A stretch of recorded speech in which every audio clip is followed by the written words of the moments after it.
Ever have an idea that just won't get out of your head? Well, that happened to me.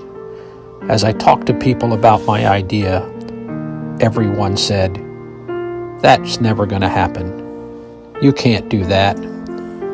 That boat doesn't exist." Well, I got tired of hearing it and felt like I had to do something about it.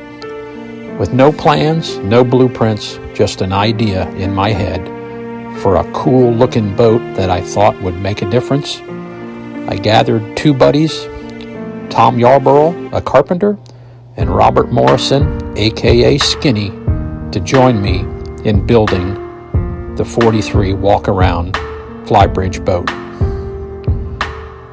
The rest is history.